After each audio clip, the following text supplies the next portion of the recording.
నమస్తే welcome to KNR news నేను మీ శ్రీలత ముందుగా హెడ్లైన్స్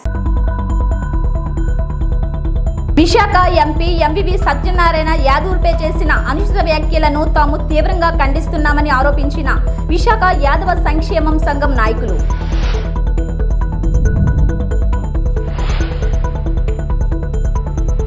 కుల మతాలకు అతీతంగా నియమించిన సత్యనారాయణ స్వామి ఆలయ ట్రస్ట్ బోర్డుల సభ్యుల మధ్య వివాదం శ్రీ మాధవ స్వామి మహాలక్ష్మి అమ్మవార్ల ఆశీస్సులు గంగవరం 4 గ్రామ ప్రజలపై ఎల్లప్పుడూ ఉండాలని Gajuwaka BJP convener Karnamreddy Narasinga Rao Gajuwaka YCP incharge Urukuti Ramachandra Rao అన్నారు. జీవీఎంసీ 64వ వార్డు గంగవరంలో ప్రతి ఏటా ఎంతో ప్రతిష్టాత్మకంగా నిర్వహించే మాధవ స్వామి మహాలక్ష్మి అమ్మవారి పరస మహోత్సవం కార్యక్రమానికి Gajuwaka BJP convener Karnamreddy Narasinga Rao Gajuwaka YCP incharge Urukuti Ramachandra Rao ముఖ్య అతిథులుగా విచ్చేశారు. ముందుగా పరస మహోత్సవాల్లో భాగంగా నిర్వహించిన క్రీడల్లో గెలుపొందిన జట్లకు బహుమతులు అందజేశారు. ఈ సందర్భంగా వారు మాట్లాడుతూ గంగవరం గ్రామ ప్రజలు ఈ పరస మహోత్సవాన్ని గత 100 సంవత్సరాల నుండి నిర్వహిస్తున్నారని మాధవస్వామి మహాలక్ష్మి అమ్మవార్ల పేరు మీద ఈ పరస కార్యక్రమం చేయడం అనాదిగా వస్తున్న ఆచారం అన్నారు. గంగవరంలో ఉన్న శ్రీ మాధవస్వామి మహాలక్ష్మి అమ్మవార్లను దర్శించుకుంటే సకల సౌభాగ్యాలు కలుగుతాయని సంతానం కూడా కలుగుతుందని ప్రజలు నమ్మకం అన్నారు. అమ్మవార్లకు ఉదయం నుండే ప్రత్యేక పూజలు అర్చనలు వేద మంత్రాలు తప్పెడు గుళ్లతో ఊరేగింపు చేపట్టారు. అమ్మవారిని దర్శించుకోవడానికి ప్రజలు పెద్ద ఎత్తున బారులు తీరారు. ఈ కార్యక్రమంలో గ్రామ పెద్దలు కంబాల రాజు, పేర్ల నల్లయ్య, ఎరిపిల్లి భార్గవ్, ఎరిపిల్లి దేముడు, పేర్ల రాజు తదితరులు పాల్గొన్నారు. అందులో గెలుపొందినటువంటి క్రీడాకారులకి విజేతలకి ఈరోజు మొదటి బహుమతిగా 12,000 రూపాయలు, మొదటి బహుమతి 15,000, రెండవ బహుమతి 12,000, మూడవ బహుమతి 10,000, నాలుగవ బహుమతి 8,000 రూపాయలు అందజేయడం జరుగుతుంది. మరి క్రీడాకారులు ప్రోత్సహించడం కోసం కొంతమంది దాతలు కూడా ముందుకు రావడం జరిగింది. నా వంతు కూడా ఒక బహుమతి అందజేయడం జరుగుతుంది, నగదు బహుమతి. ఈ పోటీల్లో పాల్గొన్న క్రీడాకారులందరికీ కూడా గెలుపొందిన క్రీడాకారులందరికీ కూడా ప్రత్యేకమైన అభినందనలు తెలియజేసుకుంటూ మరి గంగవరం యూత్ రాజు గారు మిగతా టీం సభ్యులందరూ కూడా చాలా యాక్టివ్గా పాల్గొని స్పోర్ట్స్లో పాల్గొన్నందుకు అందరికీ అభినందనలు తెలియజేసుకుంటూ మరి ఈరోజు ఈ కార్యక్రమంలో స్థానిక నాయకులు గరికినపాటి రాజు గారు, పేర్ల అప్పారావు గారు, గూటూరు శంకర్రావు గారు, కిలాన్ మసలయ్య గారు, మిగతా పెద్దలందరూ కూడా క్రీడాకారులు అందరూ పాల్గొన్నారు. అందరికీ పేరు పేరున ధన్యవాదాలు తెలియజేసుకుంటూ ఇప్పుడు ఎవరైతే మొదటి బహుమతి వచ్చారో వారికి ప్రైజ్ డిస్ట్రిబ్యూషన్ చేయవలసిందిగా కోరుతున్నాం. భారతీయ మజ్దూర్ సంఘ రాష్ట్ర మహాసభలు విశాఖ జిల్లా షీలానగర్లో 2 రోజుల పాటు నిర్వహిస్తున్నారు. బిఎంఎస్ అఖిల భారతీయ అధ్యక్షుడు హిరణ్మయ్ పాండే ముఖ్య అతిథిగా పాల్గొని మాట్లాడారు. భారతీయ మజ్దూర్ సంఘ శాఖలు దేశవ్యాప్తంగా 570 జిల్లాలో పనిచేస్తున్నాయని తెలిపారు. సుమారు 2 కోట్ల మంది సభ్యులతో దేశంలోనే అతిపెద్ద కార్మిక సంఘంగా గుర్తింపబడిందన్నారు. రాజకీయాలకు అతీతంగా కేంద్రంలోనూ రాష్ట్రంలోనూ ఏ పార్టీ అధికారంలో ఉన్నప్పటికీ కార్మికుల పక్షాన నిలబడి పనిచేస్తుందన్నారు. కార్మికులకు సామాజిక భద్రత కల్పించడమే లక్ష్యంగా పనిచేస్తున్నట్లు తెలిపారు. రాష్ట్ర అధ్యక్షుడు మన్నవ శ్రావణ్ కుమార్ అధ్యక్షతన వహించిన కార్యక్రమంలో అఖిల భారత ఉపాధ్యక్షుడు మల్ల జగదీశ్వరరావు, దక్షిణ భారత సంఘటన మంత్రి దురై రాజ్, రాష్ట్ర ప్రధాన కార్యదర్శి ఎంవిఎస్ నాయుడు, రాష్ట్ర కార్యదర్శి లోవరెడ్డి, జిల్లా అధ్యక్షుడు రొక్కం సురేష్ కుమార్, జిల్లా కార్యదర్శి సరగడం రామచంద్రశేఖర్, రాష్ట్ర కోశాధికారి లాలం ప్రసాద్ తదితరులు పాల్గొన్నారు. ఈ మధ్య బిఎంఎస్ సెంట్రల్ కమిటీ కలిసాము. ఆరోగ్యశ్రీ ఇలాంటిది ఏదైతే ఆయుష్మాన్ భారత్ 5 లక్షల యొక్క హెల్త్ కార్డు ఉన్నదో ఈ హెల్త్ కార్డు ఏదైతే ఉందో మొత్తం ఈపీఎస్ పెన్షనర్స్ వయోవృద్ధులు అందరికీ కూడా ఇవ్వాలని డిమాండ్ చేస్తున్నాము. దానికి స్వాస్థ్య మంత్రి గారు అంగీకారం తెలిపారు. తొందరలోనే ఈపీఎస్ 95 పెన్షనర్స్ మిగతా వయోవృద్ధులందరికీ కూడాను ఆయుష్మాన్ భారత్ యొక్క 5 లక్షల యొక్క కార్డు ఇవ్వడానికి ప్రభుత్వం సుముఖం ఉంది కాబట్టి మేము ఆశిస్తున్నాము. లేదంటే కంపల్సరీ దాని మీద కూడా ఉద్యమం చేయాలని రెడీ అవుతున్నాము. ఈ రకంగా రాబోయే కాలంలో అంతర్జాతీయ స్థాయిలో కూడా అనేక ఆఫ్ఘనిస్తాను, అలాగే అరబ్ కంట్రీసు, నేపాల్, సింగపూర్ ఇలాంటి దేశాల్లో కూడా మా సారూప్యత ట్రేడ్ యూనియన్స్ కలుపుతున్నాము. రాబోయే కాలంలో ఇంటర్నేషనల్ లేబర్ కాన్ఫెడరేషన్ అనే పేరు మీద ఒక కొత్త అంతర్జాతీయ కార్మిక సంస్థను కూడా భారతీయ మజ్దూర్ సంఘ్ ప్రారంభించబోతుంది. ఈ యొక్క విషయాల మీద ఈ 2 రోజుల యొక్క సదస్సులో అనేక తీర్మానాలు చేసి కేంద్ర రాష్ట్ర ప్రభుత్వాలు కూడా పంపించి రాబోయే 3 సంవత్సరాలు ఆంధ్రప్రదేశ్లో భారతీయ మజ్దూర్ సంఘ్ ఏ రకమైన పని చేయాలి, ఏ డిమాండ్స్ ఉద్యమం చేయాలి, ఏ రకంగా బలోపేతం చేయాలనే విషయం మీద ఆలోచన చేసి తీర్మానాలు పాస్ చేయడానికి ఈ రాష్ట్ర మహాసభలు ఇక్కడ జరుగుతున్నవి. ధన్యవాదాలు. భారతీయ మజ్దూర్ సంఘ్ స్టేట్ ప్రెసిడెంట్. ఇవాళ రాష్ట్రంలో కనుక చూసినట్లయితే కార్మిక రంగంలో ఉన్నటువంటి కన్స్ట్రక్షన్లో ఉన్నటువంటి కార్మికులకి ఎవరికి కూడా వాళ్ళ నిధిని ఉపయోగించట్లేదు. ఆ నిధిని వెంటనే బోర్డుకు జమ చేయాలి ఒకటి. అట్లాగే నిన్న ఈ యొక్క ట్రస్టీతో పాటు ఇక్కడ ఉన్నటువంటి ఈఎస్ఐ హాస్పిటల్కి వెళ్ళొచ్చాం. ఆ ఈఎస్ఐ పేరుకి 150 పడకల ఆసుపత్రి, కానీ అక్కడ 30 మంది మాత్రమే వైద్యం జరుగుతుంది. కారణం ఏంటంటే తగుమంది స్టాఫ్ లేరు. అట్లాగే వాళ్ళకి ఉండేటువంటి ఏదైతే భోజనం పెట్టాలో భోజనం పథకం కానీ ఏమీ లేదు, మందులు ఇవ్వటం లేదు. కాబట్టి ఈ సమస్యలన్నీ కూడా ఉన్నటువంటి దీనికి కారణం ఏంటంటే రాష్ట్ర ప్రభుత్వము తాము మేనేజ్ చేస్తామని చెప్పేసి ఈఎస్ఐ కార్పొరేషన్ నుంచి సంవత్సరానికి ఇంతని చెప్పేసి సుమారు 100 కోట్లలో డబ్బులు తీసుకుంటున్నారు. కానీ వాటిని ఆ హాస్పిటల్స్ ఉపయోగించకపోవడం వలన కార్మికులకు అన్యాయం జరుగుతోంది. ఈ సమస్యలాంటి మీద కూడా ఈ 2 రోజుల్లో చర్చించి రాబోయే రోజుల్లో వాటి మీద కూడా భారతీయ మజ్దూర్ సంఘ్ పోరాటం చేస్తుందని చెప్పేసి ఇందు మూలంగా తెలియజేస్తున్నాను. కేంద్ర ప్రభుత్వం సేతు బంధన్ పథకం ద్వారా 16 కోట్లతో గాజువాక, ఆటోనగర్, శివారు, వడ్లపూడి రైల్వే ట్రాక్ వద్ద రహదారిపై వంతెన నిర్మాణ పనులకు మంత్రి గుడివాడ అమర్నాథ్ శంకుస్థాపన చేశారు. ఈ సందర్భంగా ఆయన మాట్లాడుతూ ఎన్నో ఏళ్లుగా పై వంతెన కోసం ఎదురు చూస్తున్న అనేక గ్రామాల ప్రజలకు ఇదొక శుభవార్త అన్నారు. రైల్వే గేటు పడితే పెద్ద ఎత్తున ట్రాఫిక్ సమస్య తలెత్తుతుందని, దీని పరిష్కారానికి ఇక్కడ ప్రజలు చాలా కాలంగా ఎదురు చూస్తూ వచ్చారన్నారు.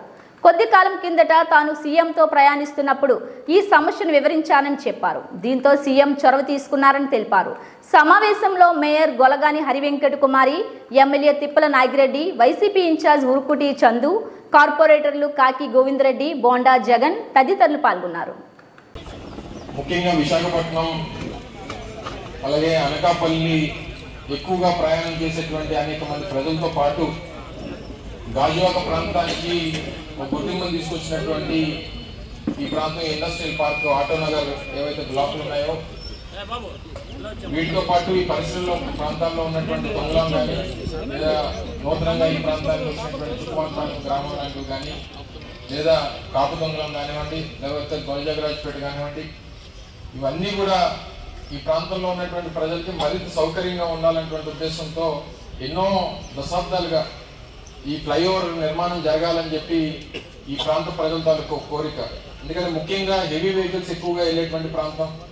ఈ రోజున రైల్వే సైడింగ్ ఏదైతే ఉందో ఎక్కువగా స్టీల్ ప్లాంట్కి వచ్చిపోయేటువంటి గూడ్స్ ట్రైన్స్ ఇవన్నీ కూడా మరీ ఫ్రీక్వెంట్గా గేట్ పడిపోవడం, ప్రజలకి అసౌకర్యంగా ఉండడం, ఇక్కడి నుంచి వెళ్లాల్సినటువంటి వారు ఎవరు వచ్చినా సరే అటు వడ్లపూడి వెళ్ళి వడ్లపూడి నుంచి మళ్ళీ శ్రీనగర్ మీదుగా మళ్ళీ తిరిగి వచ్చేటువంటి పరిస్థితులు, వీటన్నిటినీ కూడా అధిగమించేటువంటి కార్యక్రమం.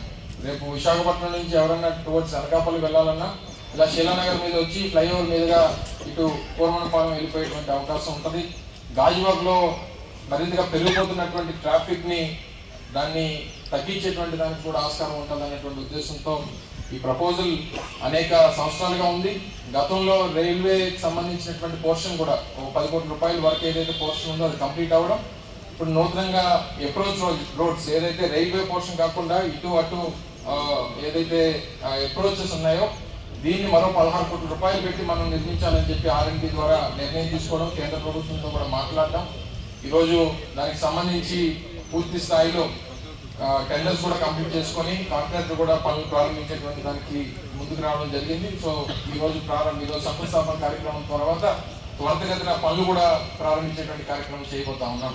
సో తర్వాత ఏవైతే స్థానికంగా ఉన్నటువంటి గ్రామస్తులకు సంబంధించినటువంటి రిప్రజెంటేషన్స్ ఏవైతే ఉన్నాయో ఫ్లైఓవర్ నిర్మాణం వల్ల ఏ రకమైనటువంటి అసౌకర్యం స్థానికంగా ఉన్నటువంటి గ్రామాలకు కలగకుండా వారు ఏవైతే గతంలో మాట్లాడారో లేదా గతంలో అప్పుడు చర్చించి కొన్ని తీర్మానాలు చేసుకున్నారో వాటన్నిటి కూడా డెఫినెట్గా పరిశీలించి గ్రామస్తులకు ఏ రకమైనటువంటి ఇబ్బంది లేకుండా కూడా వాటిని అవసరమైతే మన ఏపీఐసి ఫండ్స్ నుంచి అయినా సరే పనులు చేపట్టి వాటిని పూర్తి చేసి ఇచ్చేటువంటి కార్యక్రమాన్ని కూడా చేస్తామని చెప్పి కూడా ఈ సందర్భంగా తెలియజేసుకుంటూ దీనికి మరి ముఖ్యంగా ఎన్నో సందర్భాల్లో స్థానిక శాసనసభ్యులు నాగిరెడ్డి గారు ఇది ఎట్టి పరిస్థితుల్లో పూర్తి చేయాలనేటువంటిది వారు కూడా అనేక మార్లు మా ఏపీఎస్సీతో కానీ లేదా మా డిపార్ట్మెంట్తో కానీ మాతో కానీ ముఖ్యమంత్రి గారు అనేక సందర్భాల్లో వచ్చినప్పుడు ఒక రోజు అచ్యుతాపురంలో ఒక ప్రారంభోత్సవానికి ముఖ్యమంత్రి గారు వచ్చినప్పుడు ఇక్కడి నుంచే వైజాగ్ నుంచి హెలికాప్టర్లో వెళ్తున్నప్పుడు కూడా చూపించడం జరిగింది. ఆ రోజు వెళ్తూ సార్ ఇది ఒక అసంపూర్తిగా ఉండిపోయినటువంటి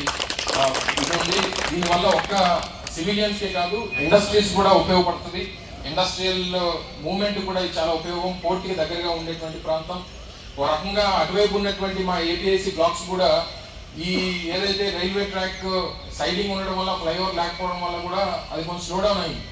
రేపు ఈ ఫ్లైఓవర్ పూర్తయిన తర్వాత ఎంప్లాయ్మెంట్ కూడా ఎఫ్ బ్లాక్ అంటే ఎఫ్ బ్లాక్ ఆ ఎఫ్ బ్లాక్ లో ఉన్నటువంటి ప్లాట్స్ కూడా పూర్తి స్థాయిలో జనరేషన్లోకి వస్తాయి. ఇండస్ట్రీస్ డెవలప్ అయ్యేటువంటి అవకాశం, ఎంప్లాయ్మెంట్ కూడా ఎక్కువగా జనరేట్ అయ్యేటువంటి దానికి అవకాశం ఉంటుంది. కాబట్టి ఫ్లైఓవర్ రొటీన్ గా రోడ్ ట్రాఫిక్ కాకుండా అన్ని రకాలుగా కూడా ఇది ఉపయోగపడేటువంటి ఫ్లైఓవర్. విజయవాడ బీజేపీ కార్యాలయంలో ఎన్టీఆర్ జిల్లా బీజేపీ అధ్యక్షులు అడ్డూరి శ్రీరామ్ ఆధ్వర్యంలో ప్రజాపోరు 2 కార్యక్రమం. భారతీయ జనతా పార్టీ రాష్ట్ర అధ్యక్షులు దగ్గుబాటి పురంధేశ్వరి ఆదేశాల మేరకు జిల్లా బీజేపీ అధ్యక్షులు అడ్డూరి శ్రీరామ్ ఆధ్వర్యంలో విజయవాడ బీజేపీ జిల్లా కార్యాలయంలో జరిగిన విలేకరుల సమావేశం.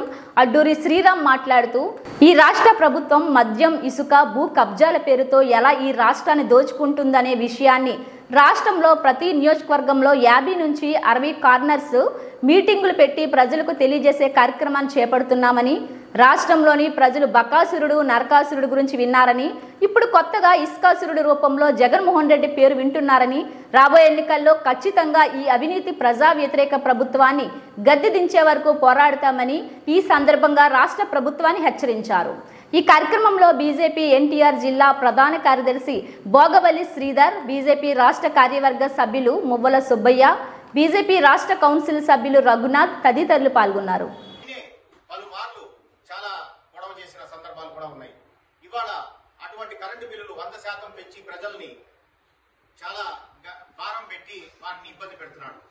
ఇదే కాకుండా మద్యపాన నిషేధం చేస్తానని చెప్పి అదే మద్యాన్ని ఒక వ్యాపారంగా చేసి అన్ని బ్రాండ్లు కూడా ఆయన సంస్థల్లోనే ఆయన దాన్ని కాసి వడపోసి వాటిని చీప్ బ్రాండ్స్ ని కూడా costly brands, medium brands, cheap brands గా ఆయన బ్రాండ్స్ నే ప్రజల్లోకి తీసుకెళ్లి ఆయన ఇచ్చిన పథకాలన్నింటిలో వచ్చే డబ్బంతా కూడా మళ్ళీ మద్యం రూపంలో వెనక్కి లాక్కుంటున్నాడు.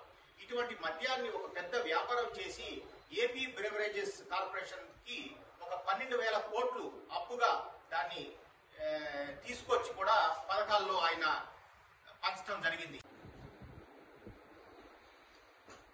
రాష్ట్ర అధ్యక్షురాలు పురంధేశ్వరి గారు ప్రజాపోరు పేరున ఇవాళ జగన్మోహన్ రెడ్డి గారి పాలన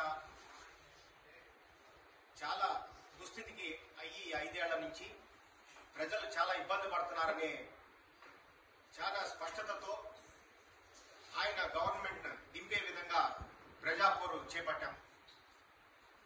దీనికి బీజేపీ ప్రతి కార్యకర్త కూడా జగన్మోహన్ రెడ్డి గారి గవర్నమెంట్ దిగేదాకా విశ్రమించకుండా శ్రమిస్తారని కూడా చెప్పడం జరుగుతుంది. ఈ ప్రజాపోరు చేపట్టడంలో ప్రతి ఊరు, ప్రతి గ్రామం కూడా మా రథం, అట్లానే బీజేపీ కార్యకర్తలు వెళ్తూ అన్ని మార్కెట్లో అన్ని చోట్ల కూడా జగన్మోహన్ రెడ్డి గారు చేసే అరాచకాన్ని ప్రజలకి తీసుకొచ్చి దాన్ని ఏ విధంగా చేశాడనేది కూడా వాళ్ళందరికీ కేసినేని చిన్నితో మాజీ మంత్రి దేవినేని ఉమామహేశ్వరరావు రెడ్డిగూడెం మండలం మద్దులపురం గ్రామంలో ప్రచారం నిర్వహించారు. ఎన్టీఆర్ జిల్లా మైలవరం నియోజకవర్గం రెడ్డిగూడెం మండలం మద్దులపర్వ గ్రామంలో కేసినేని చిన్నితో కలిసి మాజీ మంత్రి దేవినేని ఉమామహేశ్వరరావు ప్రచారం ముమ్మరంగా కొనసాగింది. ఈ ప్రచారంలో అడుగడుగునా వచ్చిన స్పందన చూస్తుంటే గెలుపు ఖరారని అంటున్నారు.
సత్యనారాయణ యాదవ్పై చేసిన అనుచిత వ్యాఖ్యలను తాము తీవ్రంగా ఖండిస్తున్నామని విశాఖ యాదవ సంక్షేమం సంఘం నాయకులు అన్నారు. శనివారం విశాఖలోని ఉషోదయ జంక్షన్లోని విశాఖ తూర్పు యాదవ హక్కుల పోరాట సమితి ఆధ్వర్యంలో నిరసన చేపట్టారు.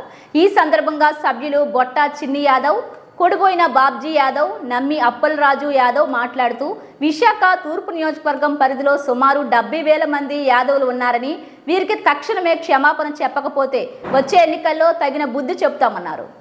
ఆ అరుపుకు గుండాకుపోయే సామాజిక వర్గానికి చెందినటువంటి పార్లమెంట్ సభ్యులు ఎంవి సత్యనారాయణ యాదవుల జాతిని కించపరచడాన్ని మేము తీవ్రంగా ఖండిస్తున్నాం.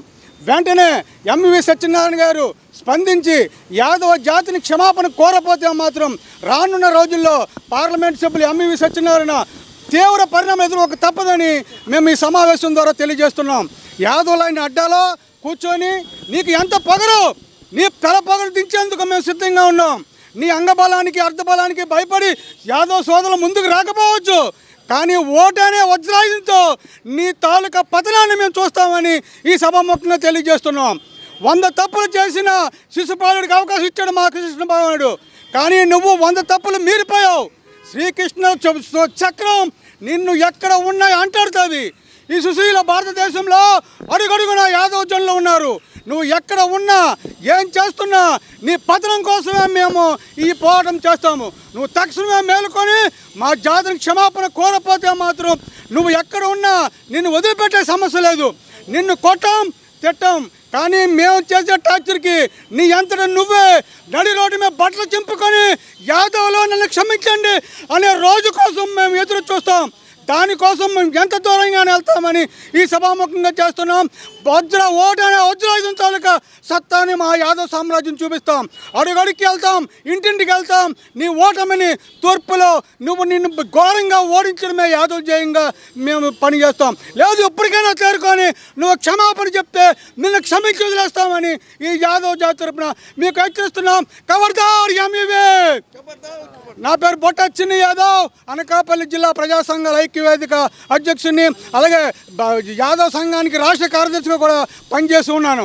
ఎంఈవీ గారు అంటే మన వంశీకృష్ణ గారిని తిట్టడం వల్ల ఆయన వాళ్ళిద్దరికీ కాంట్రవర్సీ ఉండడం అనేది 100% వాస్తవం. అది అందరికీ తెలిసిన విషయమే. రాజకీయంగా ఉండొచ్చు, ఫైనాన్స్గా కూడా ఉండొచ్చు, కానీ ఆయన తిట్టినందుకు మేము ఎందుకంటే మెగా ప్రిన్స్ వరుణ్ తేజ్ హీరోగా మిస్ వరల్డ్ బాలీవుడ్ నటి మానుసి చిల్లర్ హీరోయిన్ గా శక్తి ప్రతాప్ సింగ్ దర్శకత్వంలో భారతీయ historical action thriller cinema Operation Valentine చిత్రం ప్రమోషన్ లో భాగంగా చిత్ర యూనిట్ విశాఖలోని ఓ హోటల్లో ప్రెస్ మీట్ నిర్వహించారు. ఈ సందర్భంగా హీరో వరుణ్ తేజ్ మాట్లాడుతూ మార్చి 1వ తేదీన విడుదలవుతుందని పేర్కొన్నారు. విజయవాడ, విశాఖ నగరాల్లో చిత్ర ప్రమోషన్ కార్యక్రమాలు నిర్వహిస్తున్నాం. 2019 ఫిబ్రవరిలో పుల్వామా ఘటనలో సిఆర్పిఎఫ్ జవాన్లు మరణించడం, కోవర్ట్ ఆపరేషన్ సక్సెస్ తెరకెక్కించామన్నారు. భారత్, పాకిస్తాన్ దేశాల మధ్య దాదాపుగా 50 ఏళ్ల తర్వాత జరిగిన వార్ వెనుక ఉన్న నిజమైన కథ, సిఆర్పిఎఫ్ జవాన్ల మృత్యువాత పడటం కథా కథనంతో రూపొందిన చిత్రమని ఆయన వివరించారు. ఎయిర్ ఫోర్స్ నేపథ్యంలో కొత్త బ్యాక్ డ్రాప్ కథతో సైనికుల త్యాగం ప్రజలకు తెలిసేలా తీసిన ఈ సినిమా తెలుగు, హిందీ భాషల్లో విడుదల అవుతుందని అన్నారు. ఇది దేశభక్తి ప్రతిబింబించే సినిమా అన్నారు. తెలుసు, మొన్న ఒక 6 నెలల క్రితం కలిసాం. Very happy to be here. And ఈ సినిమా గురించి చెప్పాలంటే 2019లో ఫిబ్రవరి 14న పుల్వామా అటాక్ అనేది ఒకటి జరిగింది. ఒక 40 మంది సిఆర్పిఎఫ్ సోల్జర్స్ ఒక మిలిటెంట్ కార్ బాంబ్తో చనిపోవడం జరిగిందనమాట. సో దానికి రిటాలియేషన్గా మన ఇండియన్ గవర్నమెంట్ అప్పుడులో వాళ్ళు మన డిఫెన్సెస్తో కలిసి బాలకోట్ ఎయిర్ స్ట్రైక్ అనేది ఒకటి చేశారు. చాలా కోవర్ట్ ఆపరేషన్ అది. ఓవర్ నైట్ ఎవరికి తెలియదు, చాలా హై లెవెల్ ఆఫ్ డిఫెన్సెస్కి మాత్రమే ఐడియా ఉండింది. ఇది చాలా సైలెంట్గా ప్లాన్ చేసి ఇలాంటి ఒక ఆ మిషన్ని చాలా సక్సెస్ఫుల్గా కంప్లీట్ చేయడం జరిగింది. దాని తర్వాత పరిణామాలు, దాని తర్వాత ఇండియా పాకిస్తాన్ మధ్యన జరిగిన ఏదైతే డిఫరెన్సెస్ ఉన్నాయో, ఏదైతే ఒక స్విఫ్ట్ రిటార్ట్ అని ఒక ఫస్ట్ టైం ఒక 2 నేషన్స్ ఎయిర్ ఫోర్సెస్ ఢీకొన్నాయి ఒక 50 ఏళ్ళ తర్వాత దగ్గర. సో ఈ సన్నివేశాలన్నీ ఏంటంటే మనందరికీ చాలా వరకు మీ మీడియా మిత్రుల ద్వారా లేకపోతే సోషల్ మీడియా ద్వారా ఎంతో కొంత ఇన్ఫర్మేషన్ వరకు యంగ్స్టర్స్కి కానీ అందరికీ తెలుసు. బట్ దాని వెనకాల ఏం జరిగింది, అసలు నిజమైన కథ ఏంటి అనేది చాలా వరకు మనకి తెలియదు అనమాట. సో అది దాని వెనకాల మన జవాన్లు కానీ, మన డిఫెన్సెస్ కానీ, ఆర్మ్డ్ ఫోర్సెస్ ఎవరైతే దీని వెనకాల ఉన్నారో వాళ్ళందరూ ఎంత కష్టపడ్డారు, ఎంత పక్కాగా ప్లానింగ్ చేసుకుని మిషన్ చేశారు. చనిపోయిన 40 మంది సిఆర్పిఎఫ్ సోల్జర్స్కి వాళ్ళ సాక్రిఫైస్ని గుర్తుండేలాగా గట్టిగా సమాధానం ఇచ్చిన సిచ్యువేషనే మన బాలకోట ఎయిర్ స్ట్రైక్. అండ్ దాని నేపథ్యంలో ఈ సినిమా చేసాం. అండ్ ఆబ్వియస్లీ ఏంటంటే తెలుగులో ఎయిర్ ఫోర్స్ మీద చేయబోయే ఫస్ట్ సినిమా ఇదే. దీని ముందు ఇప్పుడు దాకా ఎయిర్ ఫోర్స్ మీద ఎప్పుడు సినిమా చేయలేదు. కానీ నాకు కూడా ఏంటంటే ఒక కొత్త బ్యాక్డ్రాప్ జనాలకి ఇవ్వాలి, కొత్త రకమైన సినిమా ఇవ్వాలి అనే ఒక ఉద్దేశం ఒక యాక్టర్గా నాకు ఎప్పుడు ఉంది. కానీ కొన్నిసార్లు ఇలా నిజం కథలు, మన దేశంలో జరిగే కథలు, మన జవాన్లు చేసే సాక్రిఫైస్, వాళ్ళు చేసే గొప్ప గొప్ప విన్యాసాల గురించి ఎన్నో వందలాది ఎన్నో హండ్రెడ్స్ ఆఫ్ సిచ్యువేషన్స్లో, ఇన్సిడెంట్స్లో ఇలాంటివి ఉన్నాయి. కానీ అట్లీస్ట్ ఈ మధ్యన జరిగింది ఒకటి జనాల దగ్గరికి నిజంగా దాని వెనకాల ఎంత కష్టం, ఎంత సాక్రిఫైస్ ఉందనేది జనాలకి తెలియాలి, ఆడియన్స్కి తెలియాలన్న ఉద్దేశంతో ఈ ఆపరేషన్ వ్యాలంటైన్ అన్న సినిమాని మేము చేయడం జరిగింది. అండ్ ఇది మేము హిందీ, తెలుగు 2 భాషల్లో షూట్ చేసాం. అంటే ఇది కొంచెం బాగా యూనివర్సల్ కాన్సెప్ట్ అనమాట. సో మన రాష్ట్రమే కాకుండా పక్క రాష్ట్రాల్లో కూడా ఈ సినిమా అందరికీ అర్థమయ్యి, అంటే ఒక జవాన్ మీద దేశభక్తి అనే దానికి కుల మతాలకు అతీతంగా నియమించిన సత్యనారాయణ స్వామి ఆలయ ట్రస్ట్ బోర్డుల సభ్యుల మధ్య వివాదం చోటు చేసుకుంది. తాజాగా ఈ ఆలయ కమిటీ ప్రమాణ స్వీకారోత్సవం చేసిన ఎమ్మెల్యే వాసుపల్లి గణేష్ తనకు కండువా కప్పి స్వాగతం పలికారు. అయితే ఆ ఫోటోలో వైసీపీ జెండా ఉండడంతో తన ఫోటోను సోషల్ మీడియాలో ట్రోల్ చేశారని, దీంతో తనకు శనివారం జరిగిన కమిటీ సమావేశానికి పిలవకుండా తన నెంబర్ వాట్సాప్ గ్రూప్ నుంచి కూడా తొలగించారని సభ్యుడు బెహ్రా అశోక్ తెలిపారు. శనివారం విశాఖ దక్షిణ నియోజకవర్గం జనసేన కార్యాలయంలో ఏర్పాటు చేసిన మీడియా సమావేశంలో ఆయన మాట్లాడుతూ తాను స్వతగా జనసేన పార్టీ కార్యకర్తగా ఉన్నానని, తనకు కమిటీ సభ్యునిగా నియమించి నేడు గుర్తింపు లేకపోవడం ఏమిటని ప్రశ్నించారు. 14 సంవత్సరాలు వైసీపీ ప్రభుత్వంలో పనిచేశాను, వైసీపీ కష్టపడి పనిచేశాను. ఆ టైంలో నాకు 6 నెలల ముందు అక్కడ ట్రస్టీగా, సత్యనిసం ట్రస్టీగా నాకు వేశారు. ఆ పదవి రావడానికి 35వ వార్డు కార్పొరేటర్ వెల్లూరు భాస్కరరావు చాలా పోరాడి ఆ పదవిని నాకు ఎమ్మెల్యే గారితో మాట్లాడి వేయించారు. ఆ రోజు ఆ ఎమ్మెల్యే గారు కూడా నాకు వేశారు. దాని తర్వాత నాకు నచ్చక పార్టీ మారిపోయాను. నేను పవన్ కళ్యాణ్ గారి సిద్ధాంతం నాకు నచ్చి ఆయన మీద ఉన్న అభిమానంతోనే నేను పార్టీలో మళ్ళీ జనసేన పార్టీకి జాయిన్ అవ్వడం జరిగింది. నేను మొన్న ప్రమాణ స్వీకారానికి వెళ్ళడానికి సిద్ధమయ్యాను. ఆ రోజు ప్రమాణ స్వీకారానికి వెళ్ళడానికి ఏంటంటే ఒక దేవుడి మీద ఉన్న భక్తితో వెళ్ళాం. మేము సత్యనారాయణ స్వామి సేవని వచ్చే అదృష్టం ఎందుకు వదులుకోవాలి, దాని గురించి చాలామంది కష్టపడ్డారు. నాకు దేవుడు అవకాశం ఇచ్చాడు కదా, ఇచ్చిన అవకాశాన్ని ఎందుకు వదులుకోవాలని చెప్పేసి నేను ప్రమాణ స్వీకారానికి వెళ్ళడం జరిగింది.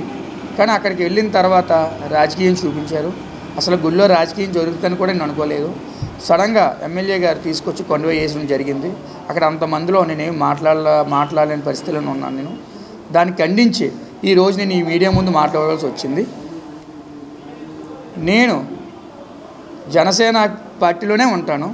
జనసేన పార్టీకి ఉన్న కష్టం అంతా కూడా పార్టీకి బలపరిచి 35వ వార్డులోనే భారీ మెజారిటీతో గెలిపిస్తాను. అది జనసేన అవనే, పొత్తుతున్న టీడీపీ అవనే, ఏదైనా సరే రేపు వచ్చే ప్రభుత్వం మారడం అయితే 100కి 100%.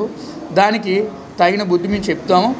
రేపటి రోజు నేను పవన్ కళ్యాణ్ గారికి మేము ఇక్కడ 35 వార్డులోనే భారీ మెజార్టీతో గెలిపించి ఆయన గిఫ్ట్గా మేము ఇస్తామని కూడా తెలియజేస్తున్నాం. మొన్న బుధవారం సత్యనారాయణ స్వామి దేవస్థానం ట్రస్టీ ప్రమాణ స్వీకారం జరిగినప్పుడు గతంలో వైసీపీలో పనిచేసినటువంటి బెహ్రా అశోక్ని గత 6 నెలల క్రితమే మా జనసేన పార్టీలో జాయిన్ అయ్యారు.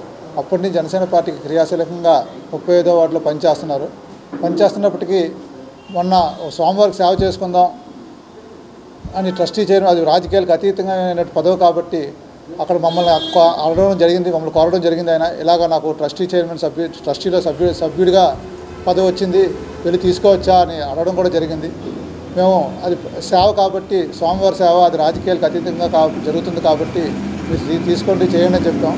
ఇక్కడ లోకల్ ఎమ్మెల్యే అయినటువంటి గణేష్ కుమార్ దాన్ని రాజకీయం చేస్తూ దాన్ని రాజకీయం చేస్తూ ఎవరికి కూడా కండువా లేకుండా ఒక అశోక్కే కండువా వేసి మళ్ళీ అతను వైసీపీలో జాయిన్ అయ్యాడు, జనసేన నుంచి వైసీపీలో జాయిన్ అయ్యాడు అని చెప్పి ఒక తప్పుడు ప్రచారాన్ని, ఆయన మాట్లాడకపోయినప్పటికీ ఒక తప్పుడు ప్రచారాన్ని అన్ని పేపర్లోని అన్ని ఎలక్ట్రానిక్ మీడియాలోని ఒక కథనాన్ని సృష్టించి జనసేన నుంచి వైసీపీలోకి మళ్ళీ బెహరా అశోక్ అని చెప్పి ఒక కథనాన్ని సృష్టించారు. దాన్ని ఖండించడానికే ఈరోజు ఈ ప్రెస్ మీట్ పెట్టడం జరిగింది. కేవలం బెహరా అశోక్ ఇక్కడే ఉన్నాడు, ఈయన జనసేన పార్టీలోనే ఉన్నాడు. జనసేన పార్టీ పవన్ కళ్యాణ్ గారి సిద్ధాంతాలు, పవన్ కళ్యాణ్ గారి ఆశయాల కోసమే దక్షిణ నియోజకవర్గం 35వ వార్డులో నేను పనిచేస్తానన్నా, నాకు ఎటువంటి నేను వైసీపీ వెళ్ళే ప్రసక్తి. రాధా దామోదర స్టూడియో బ్యానర్లో Vihaan creations young hero Deepak Saroj హీరోగా, తన్వి నెగి హీరోయిన్గా, యశస్వి దర్శకత్వంలో సిద్ధార్థ రాయ్ చిత్రం విడుదల సందర్భంగా చిత్ర యూనిట్ విశాఖలో సందడి చేశారు. హీరో హీరోయిన్, దర్శకుడు ప్రేక్షకుల మధ్య న్యూ కాలనీ శ్రీకన్య సినిమా హాల్లో ఆట చిత్రాన్ని తిలకించారు. ఈ సందర్భంగా హీరో దీపక్ సరోజ్ మీడియాతో మాట్లాడారు. ఈ సినిమా అన్ని వర్గాల ప్రేక్షకులను ఆకట్టుకునే రీతిలో ఉంది అన్నారు. ఒక అర్జున్ రెడ్డి ఒక యానిమల్ సినిమాతో పోలుస్తున్నారు. తనలో ఉన్న నటన ప్రదర్శించే పాత్ర దొరికినందుకు సంతోషంగా ఉందని అన్నారు. తొలి రోజే సినిమాకు ప్రేక్షకుల నుంచి మంచి స్పందన వచ్చింది అన్నారు. విజయవాడ, గుంటూరు తదితర అన్ని ప్రాంతాల నుంచి ప్రేక్షకుల ఫీడ్బ్యాక్ పాజిటివ్గా రావడం ఆనందంగా ఉందని పేర్కొన్నారు. మొదటి కాపీ చూసిన తర్వాత మా నమ్మకం నిజమైంది అన్నారు. హీరోయిన్ తన్వి నెగి మాట్లాడుతూ ప్రేక్షకుల మధ్య సినిమా చూడడం చాలా సంతోషంగా ఉందని అన్నారు. ఉండొచ్చు యానిమల్లో రణబీర్ కపూర్కి తండ్రి మీద ప్రేమ, అర్జున్ రెడ్డిలో విజయ్ దేవరకొండ గారికి హీరోయిన్ మీద ప్రేమ. ఇక్కడ హీరోయిన్ మీద ప్రేమ ఉన్నా ఇక్కడ వీడి ఎక్స్ట్రీమిటీ, వీడి ఓన్ సైకాలజీ మీద. ఆ కథకి ఈ కథకి ఎటువంటి లింక్ లేదు. ఇది నేను కాదు, స్వయానా మాకు రైటర్ అయిన యండమూరి వీరేంద్రనాథ్ గారు ఏదైతే రాశారో ఆయనే చెప్పారు దేశంలోనే ఇలాంటి కథ రాలేదని. ట్రీట్మెంట్ పరంగా, లుక్ అండ్ ఫీల్ పరంగా ఎక్స్ట్రీమిస్టులు అందరూ సింహాలన్నీ గడ్డం పెంచుకొని ఉన్నట్టు ఎక్స్ట్రీమిస్టులు అందరూ గడ్డాలు పెంచుకొని జుత్తులు పెంచుకొని ఉంటారు. సో దానికి దీనికి ఎటువంటి కంపారిజన్ లేదు. మళ్ళీ నేను దాన్ని రీక్లారిఫై చేస్తున్నాను. హీరోయిన్ క్యారెక్టరైజేషన్ కూడా చాలా చాలా బాగుంటుంది సినిమాలో. కొత్త అనుభూతి అయితే ఖచ్చితంగా వస్తుంది. ఆ కొత్త అనుభూతి లేని సినిమాని మేము ఎందుకు తెస్తాం ఇంతకాలం వెయిట్ చేసిన తర్వాత? దానికి దీనికి అసలు లింక్ లేదు. డబుల్ సిగరెట్ కొత్త అనుభూతి సార్. డబుల్ సిగరెట్ కొత్త అనుభూతి అంటే ఈ ఎక్స్ట్రీమిస్ట్ ఒకటి చేస్తే సంతోషంగా ఉండడు, 5 బిర్యానీలు తింటే సంతోషంగా ఉండడు, 50 కావాలి, 2 నిమిషాలు ముద్దు పెడితే సంతోషంగా ఉండడు, 20 నిమిషాలు కావాలి. అలాంటి పాత్రని ఒక ఆదిమానవుడికి దగ్గరగా తీసుకెళ్లి రచయిత రాశాడు, డైరెక్టర్ ఆయన అయ్యాడు కాబట్టి దాన్ని అలా ట్రీట్ చేయాలనుకున్నాడు. 2 సిగరెట్లు కొత్త యూత్కి ఖచ్చితంగా నచ్చుద్ది. అలా చేసే వాళ్ళు కూడా ఉన్నారు.